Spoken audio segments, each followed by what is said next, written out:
Good morning.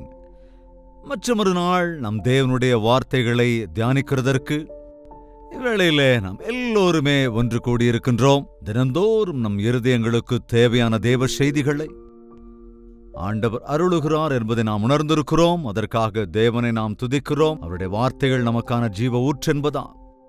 எத்தனை தரம் வாசித்தாலும் எத்தனை தரம் கேட்டாலும் அந்தந்த நாளுக்கு தேவையான அவசியமானவைகளை நமக்கு தெரிவிக்கிறதாக, நம்மை ஆதரிக்கிறதாக, நமக்கு வழிகளை காண்பிக்கிறதாக இருக்கிறது தேவ வார்த்தையை குறித்த இந்த தியானங்கள். வாருங்கள் ஜெபிக்கலாம். பரிசுத்தமுள்ள எங்கள் பிதாவே, இந்த அனுதின தியானத்திலே ஒருமனப்பட்டிருக்கிற உம்முடைய பிள்ளைகள் எல்லோருடைய தேவைகளை நீர் அறிந்தவராயிருக்கிறீர். என்னுடைய எல்லா நிலைமைகளையும் அறிந்தவராக இருக்கிறீர். எங்களுக்கு ஆறுதல் அளிக்கவும், எங்களை பலப்படுத்தவும், என்னுடைய தேவைகளை தீர்த்து வைப்பதற்கு எப்பொழுதும் ஆயத்தமாக இருக்கிறீர் என்பதை உணர்ந்து கொள்வதற்கு, உடைய சந்நிதியிலே காணப்படுவதற்கும் சகாயம் அருள வேண்டும் என்று கிறிஸ்துவின் நாமத்தில் வேண்டிக் கொள்கிறோம் பிதாவே, ஆமென்.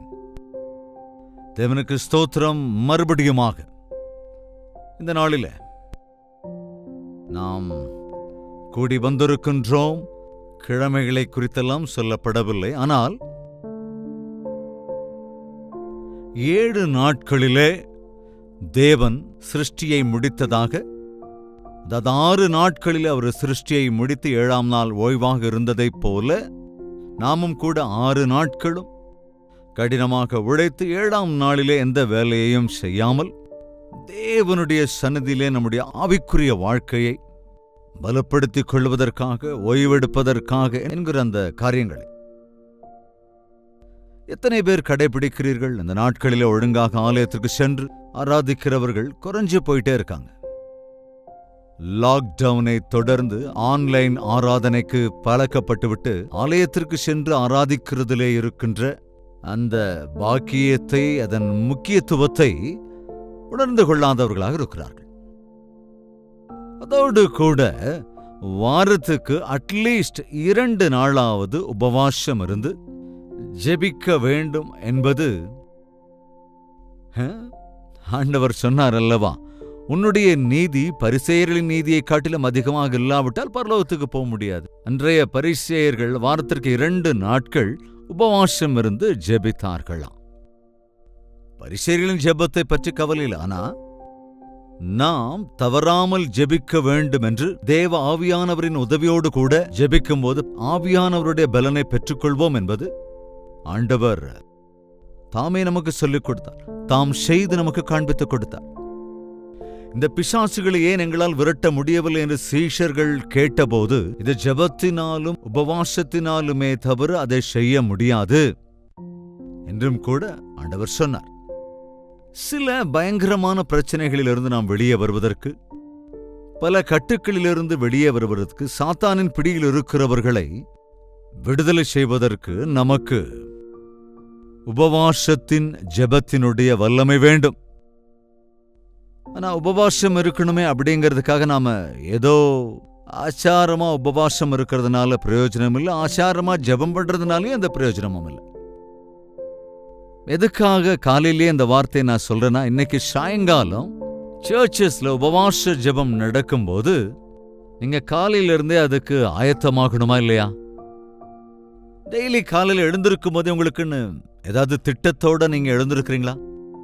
இன்னைக்கு என்னென்ன வேலைகளை செய்ய வேண்டும் என்பதை ஒரு லிஸ்ட் அவுட் பண்ணிக்கிறது, எது முன்னால எது பின்னால, அதன் ப்ரையாரிட்டிஸ் என்னென்ன, எது முக்கியமானது, எது அவசியமானது, எது அவசியம் இல்லாதது, இது எது எப்ப வேணாலும் செய்யலாம், ஆனா இன்னைக்கே செய்ய வேண்டியது எது, அப்படி நீங்க நேர்த்தியா ஆயத்தமாக்கிக்கிட்டீங்கன்னா இந்த தினத்துல செய்கிற எல்லா பணிகளிலையும் ஒரு முழு திருப்தியோட செய்ய முடியும். அப்பப்ப செய்ய வேண்டிய வேலைகளை அப்பப்ப செஞ்சு முடிச்சு நிம்மதியாகவும் இருப்பீங்க. இன்னைக்கு காலையில இருந்து எந்த வேலையும் நடக்கல, எல்லாம் பாதியிலே நின்று போயிடுச்சு அப்படின்னு சலிச்சுக்கிறது, கஷ்டத்தோட ராத்திரி முழுக்க வேலை செஞ்சு தூங்க முடியாம இன்னும் ரொம்ப கஷ்டத்துக்கு ஆளாகிற நிலைமைக்குள்ள இருக்கீங்களாங்க? நீங்க இல்லைன்னா அப்படி சில பேர் இருக்காங்க இல்ல?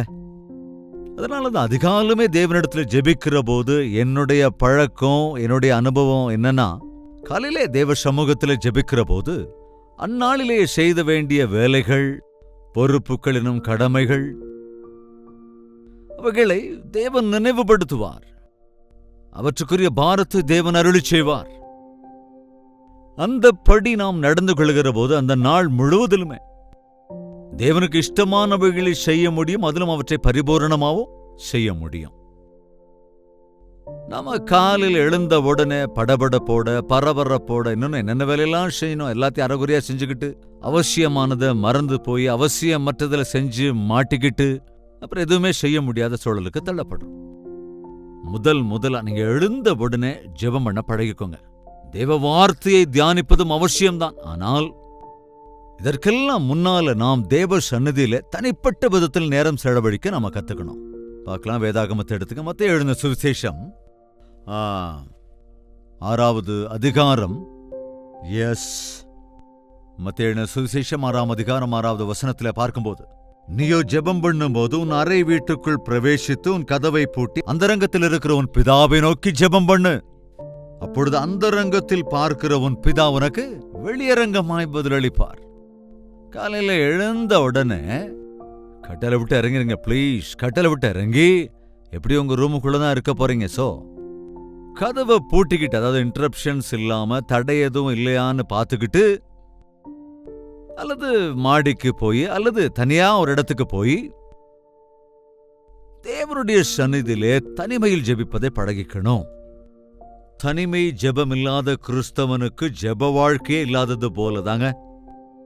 நாம் குடும்பத்திலே செய்கிற குடும்ப ஜெபம், சர்ச்சில் செய்கிற ஜெபம், ஸ்டேஜ் மேல ஏறி பண்ற ஜெபம், எல்லாரோடும் சேர்ந்து ஜெபிக்கிற ஜெபம், இப்படி எவ்வளவு இருந்தாலும் தனிமையிலே நீ தேவனோடு ஜெபித்து பெற்றுக்கொள்ளுகிற ஆவிக்குரிய பலன் என்பது முகமுகமாய் தேவனோடு சம்பாஷித்து பெற்றுக்கொள்ளுகிறதான அந்த ஆசீர்வாதம், அது எதை கூடயும் ஒப்பிடவே முடியாததுங்க.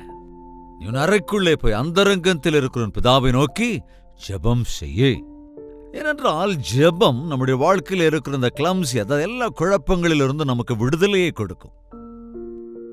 எத்தனையோ கன்ஃபியூஷன்ஸ் இருக்கும். என்ன செய்யறது, இதை பண்ணணுமா அல்லது அதை பண்ணணுமா, இது எரிச்சலா இருக்கும். சில பேருக்கு ஓவர் பேர்டனா இருக்கிறதுனால இங்கிலீஷ் வார்த்தைகளை யூஸ் பண்றேன், தயவு செஞ்சு மன்னிச்சுக்கோங்க. சில பேருக்கு ரொம்ப பாரமா இருக்கும். காலை எழுந்த உடனே அது ஒரு மாதிரியான எரிச்சலா இருக்கும். தனிமையிலே தேவனிடத்தில் ஜெபிக்கிற போது தேவையில்லாதவற்றை அவர் விலக்குவார், தேவையானவைகளை தேவன் நமக்கு முன்பு காண்பிப்பார். அதாவது ஒரு நேர்த்தியான வழி நடத்துதலை தேவன் அருளி செய்வார். அப்கோர்ஸ் தினந்தோறும் நாம் தேவனிடத்தில் ஜெபிக்கிற விஷயத்துல எது முதல்ல எது அப்புறங்கிற விஷயத்துல அதை ஒரு புறம் வச்சா, தினந்தோறும் நமக்கு தேவைகள் எவ்வளவோ இருப்பதினாலே அதற்கு தேவனுடைய சகாயம் வேண்டும். பணம் விஷயத்திலே நமக்கு அவருடைய உதவி வேண்டும். நமக்கு தேவையான ஃபேவர், அடுத்தவர்கள் நம்மை அங்கீகரிக்கிற விஷயத்துல, நம்ம ஏற்றுக்கொள்கிற விஷயத்துல, நாம் நினைத்ததை சாதிக்கிற விஷயங்களே தேவனுடைய கிருபை நமக்கு நிச்சயமாய் அவசியம். எனவே தேவனிடத்திலே ஜெபத்திலே கேட்பதும் கூட ஒரு பணியை தேவன் நம்மிடத்திலே கொடுப்பார். அந்த பணியை முடிப்பதற்கான பலனையும் அவரே அருளுவார். நம்ம அநேக நேரங்கள்ல அவருடைய பணியை செஞ்சா நமக்கு என்ன கிடைக்கும்னு நினைக்கிறோம், அல்லது அவருடைய பணிகளை செய்வதற்கு சாமர்த்தியம் இல்லையா, எனக்கு பலன் இல்லையேன்னு நினைப்போம். ஆனால் ஒரு பணியை அவர் நம்மிடம் ஒப்படைக்கும் போது அதற்கு தேவையான திறமையையும் அதை செய்து முடிக்க தேவையான பலனையும் கூட தேவன் நமக்கு அருளி செய்து விடுவார். மோசே, நீ போகணும், பார்வோனிடத்துல போய் என் ஜனங்களை மீட்டெடுக்க வேண்டும் போது நான் எப்படி போவேன் ஆண்டவரே? நான் உன்னோடே கூட இருக்கிறேன், நான் உனக்கு துணையாக நிற்கிறேன், உன் கையில் உள்ள தடியை கூட ஆசீர்வதிப்பேன் என்று சொல்லி ஆண்டவர் அனுப்பினாரே. எவ்வளவு அற்புதமாக ஆண்டவர் தம் சீஷர்களிடத்திலே சொன்னார், உலகமெங்கும் போய் சர்வ சிருஷ்டிக்கும் சுவிசேஷத்தை அறிவியுங்கள். எப்படி நம்மிடத்துல என்ன இருக்கிறது, நாங்கள் எப்படி போக முடியும் இந்த உலகம் முழுக்கும்? எங்களிடத்தில் அப்படிப்பட்ட ஃபெசிலிட்டிஸ் எதுவும் இல்லையே. அதற்கு ஆண்டவர் தந்த அற்புதமான பதில், இதோ சதா காலங்களிலும் உங்களோடு இருப்பேன், நீங்கள் செல்லுங்கள், நான் உங்களோடு இருப்பேன் என்று அவர் சொல்லுகிறார். எனவே நம்முடைய ஜெபத்திலே நாம் நினைவு கூற வேண்டியது, நாம் கேட்கிறவைகளை தேவன் அருளுவார், அவைகளை நிறைவேற்றுவதற்கும் தேவையான பலனையும் அவரே அருளுவார். உங்க வாழ்க்கையில் என்னென்ன பிரச்சனைகள் இருக்கோ, என்னென்ன போராட்டங்கள் இருக்கிறதோ, நாளுக்கு நாள் அது இன்னும் புதுசாயிட்டு இருக்கோ என்னவோ அது எனக்கு தெரியாதுங்க. ஆனா கட்டாயமா இன்னைக்கு ஒரு பிரச்சனை தீர்ந்துருச்சுன்னா நாளைக்கு இன்னொரு பிரச்சனை வராதுன்னு இல்லைங்க. இன்னைக்கு ஒரு குறைவு சரியாயிடுச்சுன்னா நாளைக்கு அந்த குறைவு இருக்காதுன்னு கிடையாது. எனவே தினந்தோறும் ஆண்டவருடைய சகாயத்தை நாம கேட்கணும். எல்லாவற்றையும் நாம் தேவனிடத்துல கேட்கணும். அதே சமயத்துல ஆண்டவர்கிட்ட கேட்கணும்னா பார்க்கலாம் 7வது வசனத்துல, அன்றியும் நீங்கள் ஜெபம் பண்ணும் போது அஞ்ஞானிகளைப் போல வீண் வார்த்தைகளை அளப்பாதையுங்கள், அவர்கள் அதிக வசனிப்பினால் தங்கள் ஜெபம் கேட்கப்படும் என்று நினைக்கிறார்கள். அவர்களைப் போல செய்யாதிருங்கள். உங்கள் பிதாவை நோக்கி நீங்கள் வேண்டிக் கொள்ளுகிறதற்கு முன்னமே உங்களுக்கு இன்னது தேவை என்று அவர் அறிந்திருக்கிறார். நீங்கள் உங்கள் பிதாவினிடத்தில் கேட்கிறதற்கு முன்பே உங்களுக்கு இன்னது தேவை என்று அவர் அதை அறிந்திருக்கிறார். எனவே அவருக்கு தெரியும் என்பதால், அவருக்கு எல்லாம் தெரியும் என்பதால் நீ விவரிக்க வேண்டிய அவசியம் இல்லை. என்ன கஷ்டத்தில் இருக்க, எவ்வளவு தேவைகளோடு இருக்கிற, எந்த சூழ்நிலைமையில் இருக்கிற, உனக்கு என்னென்ன தேவை என்பது அவருக்கு ரொம்ப நல்லா தெரியும். எனவே நாம் ஜெபிக்கும் போது நம்முடைய ஜெபம் என்பது தேவனுடைய சித்தத்தின் அடிப்படையிலாக தேவனுடைய உதவியை கேட்கும்படியானதாக இருக்கணும். நீ மரிக்கப் போகிறாய், நீ பிழைக்க மாட்டாய், உன் வீட்டை ஒழுங்குபடுத்திக் கொள் என்று எசேக்கியாவுக்கு தேவன் அறிவித்த போது எசேக்கியா சுவற்றின் பக்கமா தன் தலையை திருப்பிக் கொண்டு கண்ணீர் விட்டு சத்தமா அழுது அழுது கேட்டானால், அது மன்றாடி கேட்டானா, ஆண்டவரே என்ன பிழைக்க வைங்க, பிழைக்க வைங்க, பிழைக்க வைங்க, பிழைக்க வைங்கன்னு, என்னுடைய ஆயுள பெருக்குங்க, அதை செய்யுங்க, இதை செய்யுங்க அப்படின்னு கேட்டானா, ஒரே வார்த்தை சொன்னாங்க, தேவனே என்னை நினைத்தருளும். அவ்வளவுதாங்க. இந்த ஜெபத்திற்கு தேவன் பதில் தந்தார். கேட்டதற்கும் எதிர்பார்த்ததற்கும் அதிகமான பதில். எவ்வளவு பெரிய பதிலுங்க. 1 நாள் 2 நாள் அல்லது 1 மாதம் 1 வருஷம் தான் கேட்டிருப்பான். எசேக்கியாவை கேட்டிருந்தானா. ஆனால் அப்படி தேவனை கேட்கும் முன்பே 15 ஆண்டு காலம் ஆயுளை பெருக்கினார். எந்த விஷயமா இருந்தாலும் சரி, தேவன் நாம் கேட்கிறவைகளை விட அவர் தம்முடைய கரத்தை விரித்தால் திருப்தியாக அருளுவார். நம்மள மாதிரி கஞ்சத்தனம் பண்றவர் இல்ல. அவர் உதவி செய்ய கூடாதவரும் அல்ல, சகாயம் செய்யாதவரும் அல்ல. அவர் மகத்துவமான வல்லமையுடைய ஆண்டவர். நாம் கேட்கிறதற்கும் அதிகமாக அருளிச் செய்கிற தாராளமான ஆண்டவர் அவர். அவர் அவ்வளவு அன்புடையவர். ஆனால் நாம் அநேக நேரங்கள்ல தேவனோடு கூட நம் நேரத்தை செலவழிப்பதே கிடையாது. தேவனிடத்துல விண்ணப்பம் பண்றதில்லை. ஒரு சிலவற்றை சம்பாதிப்பதற்காக இந்த உலகத்திற்குள்ள போய் நாளெல்லாம் கடினமா உழைக்கிறோம். அட்லீஸ்ட் கொஞ்ச நேரம் முழங்கால் படிட்டு ஆண்டவரிடத்திலே சொன்னால் என் தேவைகள் தீர்க்கப்படும் என்று எத்தனை பேர் விசுவாசிக்கிறீங்க? வேலைப்படுன்னு சொல்லிக்கிட்டு ஜெபத்தை தவிர்க்கிறவர்களாக இருக்கிறோமே தவிர, ஜெபத்தோடு கூடி அதே பணியை செய்தால் என் பணிகளெல்லாம் வாய்க்கும் அப்படிங்கிற எண்ணத்தோட எத்தனை பேர் இருக்கீங்க? அதோடு கூட குறைந்தது வாரத்துக்கு ஒரு 2 தடவையாவது ஒரு பிரத்யேகமான prolonged prayer, தேவனோடு கூட நேரத்தை நாம் திட்டமிட்டுக் கொள்ள வேண்டும். சபையாரோடு சேர்ந்து ஜெபிப்பது மிகவும் முக்கியம். நமக்காக நாம் மாத்திரமல்லாமல் இன்னும் அநேகருக்காக 2-3 பேர் சேர்ந்து ஜெபிக்கும் போது ஆண்டவர் அங்கே இருப்பேன் என்றாரே. தேவாலயத்திலே என் நாமம் தரிக்கப்பட்ட என் ஜனங்கள் தங்களை தாழ்த்திக் கொண்டு ஜெபித்து என்னை தேடி தங்கள் பொல்லாத வழிகளை விட்டு விலகினால் நான் அவர்கள் பாவங்களை மன்னிப்பேன், அவர்கள் தேசத்துக்கே சுகத்தை கொடுப்பேன் என்றாரே. எனவே தேசங்கள் நன்மையை பெற வேண்டும் என்றால், பிரபஞ்சம் ஆண்டவருக்கு நேராய் வழிநடத்தப்பட வேண்டும் என்றால், அழிவை நோக்கி போகிற ஆத்துமாக்களை ஆண்டவருக்காய் ஆதாயப்படுத்த வேண்டும் என்றால், நமக்கு இந்த ஐக்கியத்தோடு கூடிய ஜெபம், உபவாச ஜெபம் ரொம்ப ரொம்ப அவசியமானது. நீங்களும் உங்கள் சபைகளில் நடக்கிற உபவாச கூடுகைகளிலே போய் பங்கு கொள்ளுங்கள். இந்த ஜெபத்திலே ஒருமனப்படுங்கள்.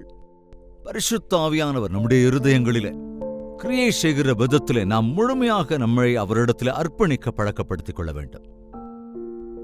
அதிகாலமே எழுந்து, ஆண்டவரே இன்று என்னை ஜெபத்திற்காக ஆயத்தப்படுத்துங்க, இன்று நான் உபவாசம் இருந்து ஜெபிப்பேன் என்ற தீர்மானம் எடுத்துக் கொள்வதற்காக அதிகாலையில் இப்பவே உங்களுக்கு இந்த விஷயத்தை நினைவுபடுத்துகிறேன். உபவாசம் இருக்கிற அனுபவங்கள் உங்களுக்கு ஒருவேளை இல்லாவிட்டால், உபவாசம் இருக்கவே முடியாது என்ற சூழ்நிலையில் நீங்கள் இருந்தால், இன்று ஒரு தீர்மானம் எடுத்துக்கொள்ளுங்கள். அட்லீஸ்ட் ஒரு வேளையாவது உபவாசம் இருக்க வேண்டும். நீங்க லிக்விட், அதாவது நீர் எடுத்துக்கொண்டு நீங்கள் உபவாசம் இருக்க முடியும். இந்த உபவாசத்தை குறித்து இன்னொரு நாட்களிலே நாம் விவரமாக தியானிக்கலாம். தலைகளை தாழ்த்தலாம், ஜெபிக்கலாம். பரிசுத்தமும் அன்பும் நிறைந்த பிதாவே, இந்த காலை வேளையில இந்த நாளுக்குரிய வேலைகளை நாங்கள் ஒழுங்குபடுத்திக் கொள்ளவும், எது முக்கியமோ எது இல்லையோ, எது தேவையோ எது இல்லையோ என்று உணர்ந்ததற்கேற்றபடி எங்கள் வாழ்க்கையில நாங்கள் வாழ்ந்து கொள்ளவும், சரியான தீர்மானம் எடுக்க இதோ உம்முடைய சன்னதியிலே நாங்கள் காணப்படும் போது தேவ ஞானத்தால் எங்களை நிரப்புங்க ராஜா. உம்முடைய தியானத்தின் மூலமாக எங்கள் இருதயங்களிலே இடைப்பட்டு உமக்கு சாட்சியாக வாழ சகாயம் அருள வேண்டும் என்று இயேசு கிறிஸ்துவின் நாமத்தில் வேண்டிக் கொள்கிறேன் பிதாவே. ஆமென். நம்முடைய கர்த்தராகிய இயேசு கிறிஸ்துவினுடைய கிருபையும் பிதாவாகிய தேவனுடைய அன்பும் பரிசுத்த ஆவியின் அந்யோன்ய ஐக்கியமும் சந்தோஷமும் சமாதானமும் அனுதின தியானத்தில் ஒருமனப்பட்டிருக்கிற அனைவரோடும் இன்றும் என்றும் சதா காலங்களிலும் தங்கி தரித்திருப்பதாக. ஆமென். தேவனுக்கு ஸ்தோத்திரம். கல்வாரி தரிசனம் என்கிற டிவி நிகழ்ச்சியும் உங்களுக்கு தொடர்ந்து வழங்கிக் கொண்டிருக்கிறோம். உங்களை கேட்டு கண்டு ஆசீர்வாதத்தோடு ஆவிக்குரிய வாழ்க்கையில் பலப்படுங்க. உங்கள் ஜெப தேவைகள் மற்றும் பாருங்கள் 8939801234 என்ற நம்பருக்கு ஒரு டெக்ஸ்ட் அல்லது வாய்ஸ் மெசேஜ் மூலமாக வாட்ஸ்அப் செய்யுங்கள். உங்களுக்காக ஜெபிக்க எப்பொழுதும் ஆயத்தத்தோடும் ஆசையோடும் இருக்கிறோம். நீங்களும் ஜெபியுங்கள். தேவனுக்கு சித்தமான நாளை இதே நேரத்தில் இதே போல இன்னும் ஒரு அருந்தின தியானத்தில் நாம் சந்திக்கலாம். அதுவரைக்கும் தேவனுடைய மகா கிருபை உங்கள் அனைவரோடும் துணையாயிருப்பதாக. பெங்களூரு மற்றும் அதன் சுற்று வட்டார பகுதியில் இருப்போருக்கு ஒரு நற்செய்தி. ஆண்டவருக்கு சித்தமானால் வருகிற ஜூன் 17 அன்று ஒன் டே கெட் டுகெதர் ஒன்றை பெங்களூரிலே ஏற்பாடு செய்திருக்கிறோம். உங்களில் அநேகமானோரின் வேண்டுகோளுக்கு இணங்க உங்களை நேரடியாக சந்திக்கிறதற்கும் உங்களுக்காக ஜெபிக்கிறதற்கும் தேவனுடைய வார்த்தைகளை பகிர்ந்து கொள்ளுகிறதற்கும் பெங்களூருக்கு வருகிறோம். இந்த நாளை நீங்கள் குறித்து வைத்துக் கொள்ளுங்கள். ஜூன் 17 மதியம் 2 மணியிலிருந்து மாலை 5 மணி வரைக்கும், மீண்டும் 6 மணியிலிருந்து 10 மணி வரைக்கும் 2 செஷன்ஸாக இந்த ஒன் டே கெட் டுகெதர் ஏற்பாடு செய்திருக்கிறோம். வாருங்கள், பங்கு பெறுங்கள், தேவ ஆசீர்வாதத்தை பெற்றுச் செல்லுங்கள். முகமுகமாய் உங்களை சந்திக்கிறதற்கும் தனிப்பட்ட விதத்தில் உங்களுக்காக ஜெபிக்கிறதற்கான வாய்ப்பையும் தாருங்கள். நினைவில் வைத்துக் கொள்ளுங்கள், ஜூன் 17 மதியம் 2 மணியிலிருந்து 5 மணி வரைக்கும், மீண்டும் 6 மணியிலிருந்து இரவு 10 மணி வரைக்கும் 2 செஷன்ஸாக ஒன் டே கெட் டுகெதரை பெங்களூரிலே ஏற்பாடு செய்திருக்கிறோம். இடத்தை குறித்துக் கொள்ளுங்கள். Hudson community centre, CSI compound, opposite to Mitralaya girls high school, near corporation circle, Bengaluru. இன்னும் மேலதிக தகவல்கள் தேவை என்றால் 8939393939 என்ற நம்பருக்கு கால் செய்யுங்கள். அல்லது திரையில் காண்பிக்கப்படுகிற எண்களுக்கு நீங்கள் வாட்ஸ்அப் மெசேஜை அனுப்பி வைக்கலாம். தேவையான தகவல்களை பெற்றுக்கொள்ளலாம். கண்டிப்பா வருவீங்களா?